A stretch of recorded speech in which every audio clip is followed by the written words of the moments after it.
30 years journey, has it been a success? Where can we improve? My name is Nasali Fatia, and I'm being joined by Mr. Akena Walter, who is a research officer at ACODE. You are welcome to Dawn Media Studios, Mr. Akena. Thank you so much, Fatia, and our viewers. I thank you for welcoming me to Dawn Media. Okay, 30 years, at least now over 30 years of having a decentralized agenda. How did we end up here? What was the process like? Yeah, to begin with, we have, as a country, gravitated between a centralized system of governance and a decentralized system of governance ever since the colonial period. You know, when the colonies, when Britain was here colonizing us, you know, in 1948, they enacted the Local Administration Ordinance, which gave some powers to local government institutions. Under that arrangement, Uganda, for instance, was granted federalism. The other regions of Busoga, the other regions of Ankole, of Toro, of Bunyoro were given semi-federal status, while regions like Choli, Karamoja, Lango, Madi and West Nile were given local council or district council status. How did we end up here? As a country, we've gone through periods of political instability from the 1966 crisis, you know, between then Prime Minister Apollo Milton Obote and the President Kabaka Edward Mutesa. Then through to the overthrow of Idi Amin, the overthrow of Obote's government by Idi Amin, then the Liberation War of 1979. So we've gone through several phases of political turmoil. And one thing that punctuated all this political turmoil is that people didn't have a voice in how they were governed.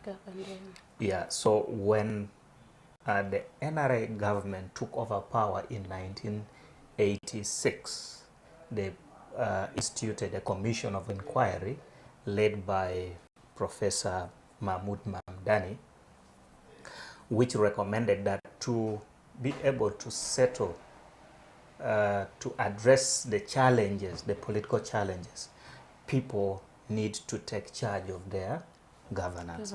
And the only system that can be able to grant this is a local government system. And so in 1989, we see the enactment of the Resistant Council Statute. Actually, in 1989, the NRA opened up to the public. So through that, we had another commission of inquiry led by Benjamin Odoki that went through the country to ask what system of governance do they want. And the finding was that people wanted a system where they are able to determine, to vote for people who will govern them. But also they are able to decide how they are governed. So in order to escalate the democratization of the country, the decentralization system was adopted. This was around 1990-93. Then eventually this was operationalized by the enactment of the Local Governments Act in 1997 to give force to decentralization. So that is how we ended there. So under this decentralization system, you know, there are many forms of decentralization. Yeah, I understand. For instance, delegation, you know, that is giving part of your power to another person to act on your behalf. There is also decongestion or deconcentration, where you take away some resources, and whether human resource or financial resource, and take them to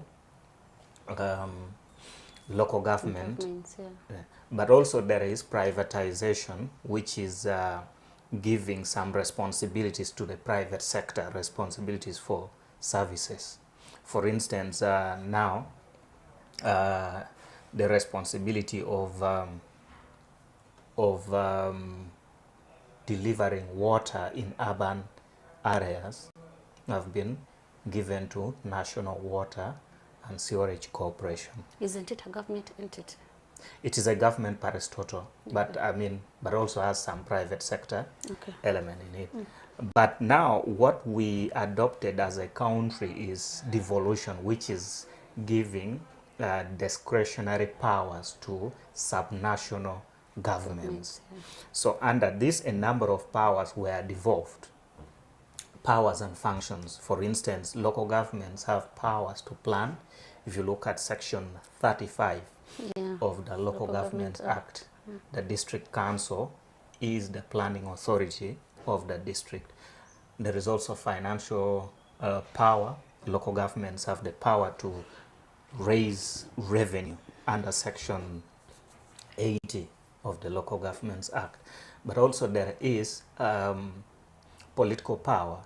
They sit in council to make political decisions, but also every 5 years, people make decisions on how they are governed. But you realize that even when they are succeeding on the political power, on the revenue mobilization part, they are still grappling. Well, there are some challenges, of course. As you know, there is no system or process that is without challenges. But that is not to say all hopes is lost. There has been some hiccups here and there. For instance, like you rightly noted, there has been severe underfunding for the decentralized services.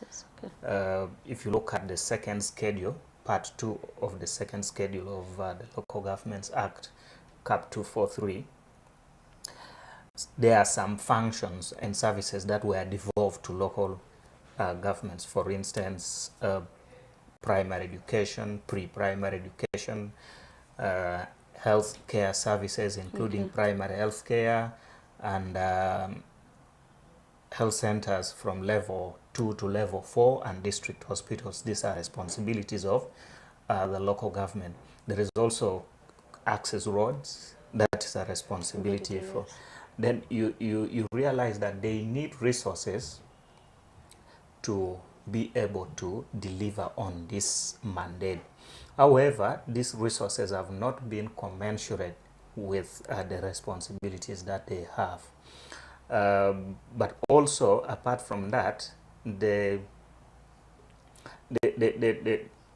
size and volume of local revenue has been reducing. You know, across board, districts cannot raise more than 5% of what they need for their budget, and that tells you the magnitude of the problem. For you to raise less, they depend on central government up to about 90 or even 95% to be able to do this, to be able to undertake this responsibility. But also the other challenge is that most of the fundings that come from the center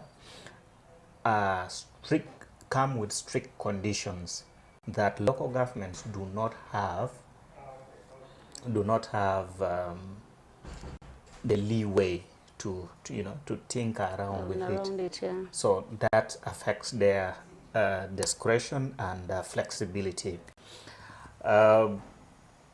So to cut you short, when you look at the content of the decentralized policy vis-a-vis now, are we still on course? We are right on course. We are right on course. Of course, like I said, there is no policy or process that is without challenges. But over time, we've also seen a number of reforms that government has introduced to be able to strengthen this policy. But also there are civil society like ACODE. For quite some time we've been advocating, especially for the cause of local governments. In 2019, we did a study, a groundbreaking study, which revealed that a huge chunk of money that was due for local governments were actually being held by ministries, departments, and agencies.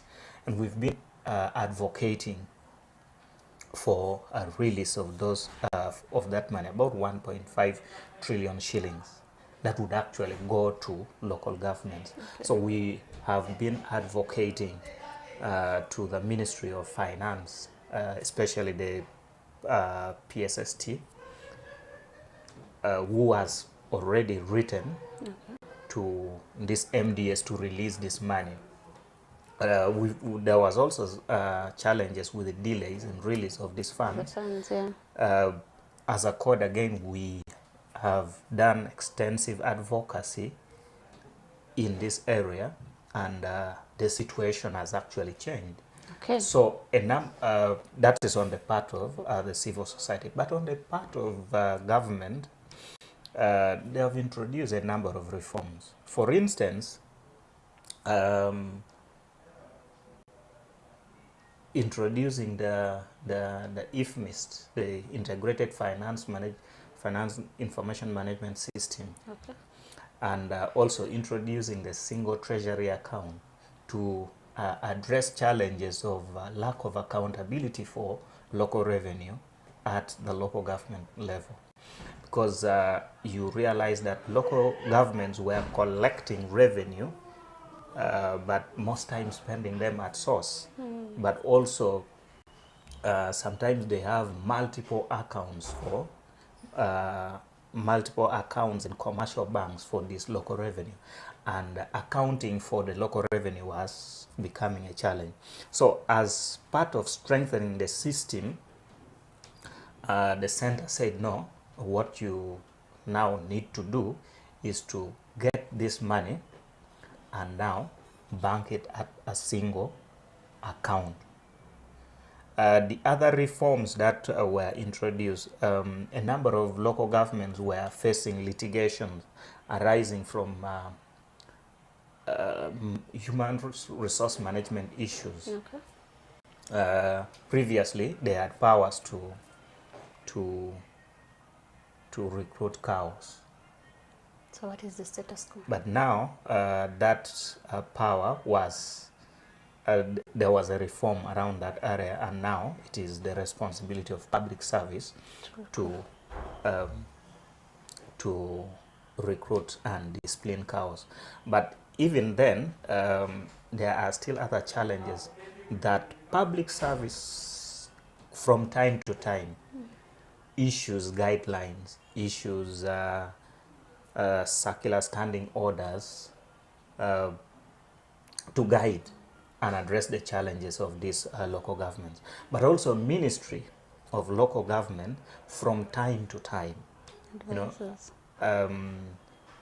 they go out to inspect, to monitor, to see if these local governments are trying to complying with the different requirements. So these are some of the ways that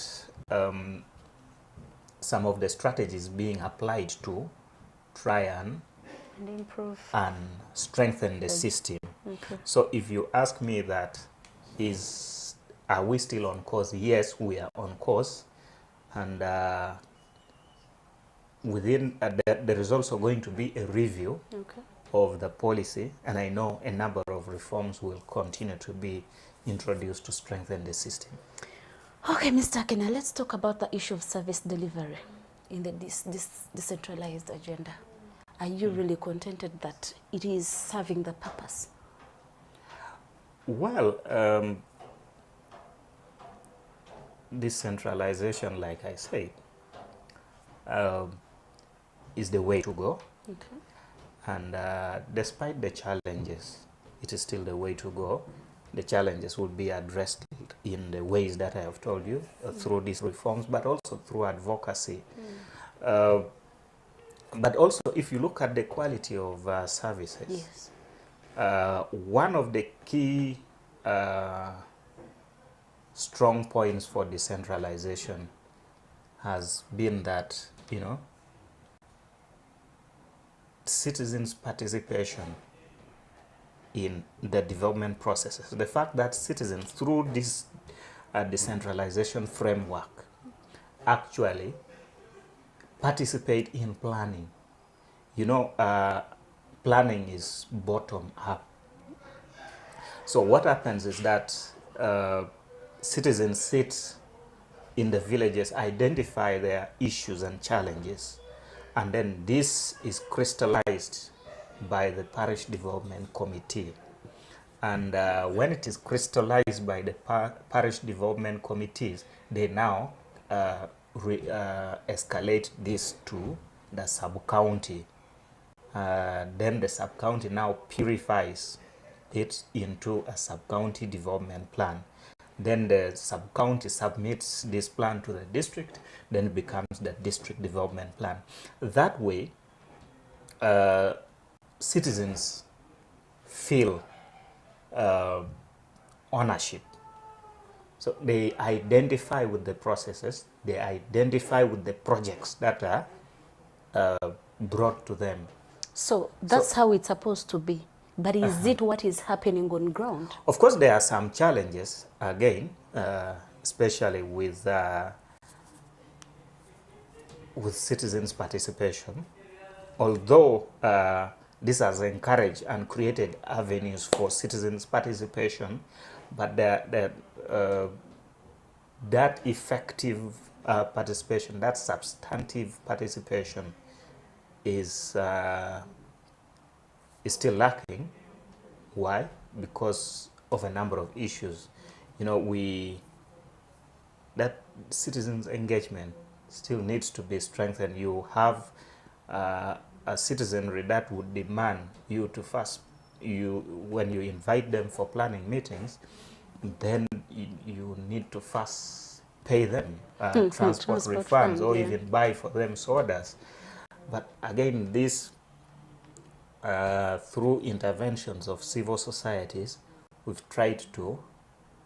For instance, in 2015, as ACODE, we piloted the Citizens Engagement Action Plan, where we bring the citizens and their leaders together.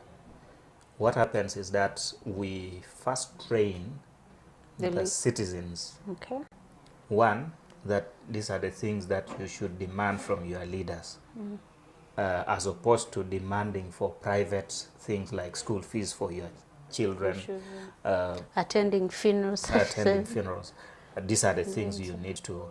So then the citizens identify their service delivery issues, and when they identify, they work out a modality with their leaders who are also in attendance. They say, okay, now as our leaders, this is the help we require from you to help us advance this issue. And we've seen this reaping a lot of dividends across the 35 districts that we've been to. So the issue of citizens' participation is still challenging, but that is something that with intense advocacy, but also what we have been doing in the community as ACODE, if this can be cascaded to all the 135 districts, we can actually create a critical mass of civically competent citizens who will feel the urge to participate in these processes. But also there has been a challenge with the elected leaders who would not bother to go back to their people. To their people, yeah. Through the scorecard, we've been able to, through the scorecard assessment, because when we are doing the scorecard, we assess how many times you, as a leader, you hold meetings with your electorates. So through that, we've also seen some improvement. And my thinking is that we can only, if we invest more in that, we can be able to create that urgency in the citizens to appreciate the fact that they need to be involved, and this is about them. Okay. I'm going to take you back on the issue of revenue mobilization. How can we, what needs to be done to see that local governments can improve on the revenue they mobilize from the communities, because they are really struggling? Yeah, and under Section 80, they are allowed to levy taxes, fines, and licenses. But also, local governments are allowed within the Local Governments Act to identify new revenue sources. Yeah. In 2014, the government launched the local economic development, the National Local Economic Development Policy in 2014. Now, the LED policy provides a tripartite framework where local governments working together with the private sector and the citizen can be able to mobilize revenue. Actually, that is the sixth objective of decentralization. One of the objectives, number 6, was to increase local economic development. So now, under the LED policy, local governments are encouraged to work with the private sector. Actually, they are encouraged to move away from just being just looking at themselves as providers of administrative services. They can actually become business entities and partner with the private sector to increase local revenue. Again, in last year in 2022, the president officially launched the parish development model. So the parish development model, which was crafted as a vehicle for local economic development. The parish development model aims at getting people into the money economy. Yes. Get people into the money economy so that you are able to now collect taxes. Because if you have over 50% or even 60% of your population not engaged in any productive activity, it becomes challenging for the local government to realize this revenue. If you move across these local governments, the private sector is very lean, and most sometimes, they're involved in very really petty business that cannot generate enough revenue for local governments. But if local governments become more aggressive through the implementing the core principles of LED, and then now the PDM, that can get them moving, can even get them to become self-financing. Okay. Yeah. Now, when you look at the health system and the education sector, these seem to be re-centralizing, which means that the decentralization has not worked for them. because they seem to be pulling back all the resources to re-centralize. What do you think of that? Not really. I may not agree with that notion that the education sector is being re-centralized, because, like I told you, the responsibility for some aspects of education, like primary, pre-primary, are still with the local government. Okay. So it is still their responsibility. The same way with health. They receive quarterly funding for those services. So I don't think it is being re-centralized. Okay. Briefly, maybe your parting shots. How can we better the decentralized policy if you insist it's the way to go? How can we have it serve its intended purpose? Yes, there are two ways. One, we need to improve the quality of the leaders at the local government levels. How are we going to be able to do this? We need to prioritize. You know, every election cycle we receive new leaders, and there has been a bit of challenge in inducting the new leaders. As I speak now, it has been 3 years, and some local government leaders have not yet been inducted. We are going into another election in 2 years' time, and you will have another cohort. So we need to induct leaders. This induction will also help, it will not only help in them understanding their roles, but also it helps in reducing conflict. You know, one of the things that takes so much time of local governments is conflict. One, because they do not understand, most of them do not appreciate their roles. So we need to prioritize induction. That is one. Two, reforms by the government should target strengthening the local governments other than taking away powers from them.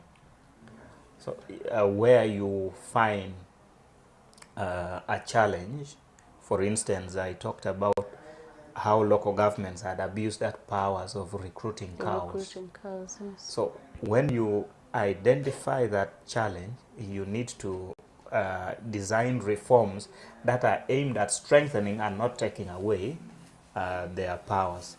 But also, ministry should intensify its monitoring roles in local government to ensure that local governments comply with some of the provisions of the law. Sometimes the laws are there, yes, but local governments simply do not comply. Okay.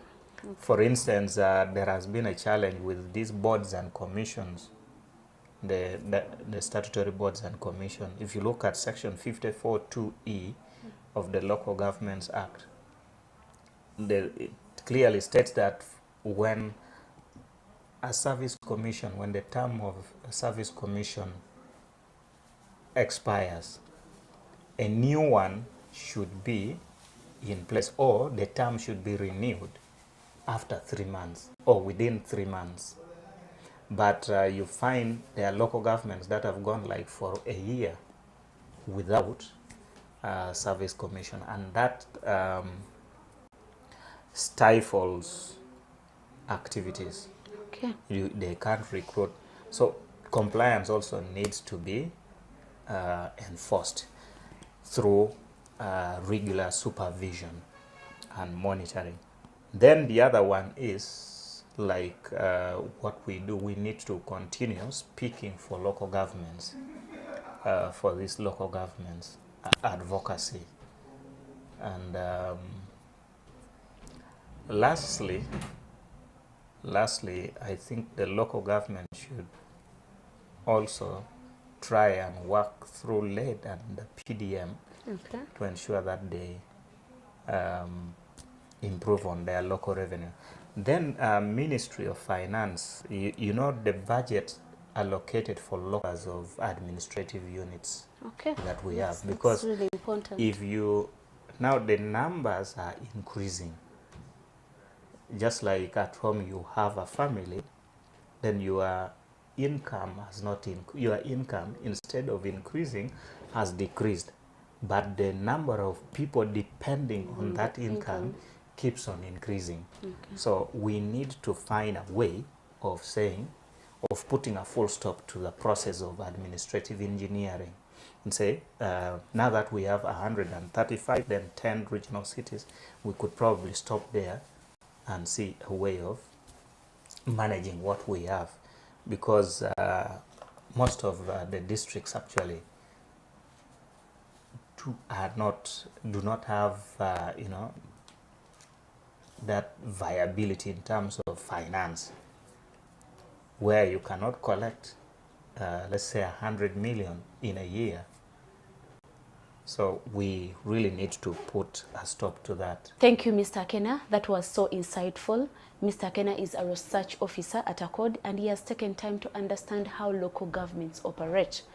Now, to you, our viewers, if you're called for a village meeting, why ask for transport refund, yet it is in your interest? These leaders need to hear your views so that they can deliver services to you. My name is Nasali Fatia. Thanks for being part of this.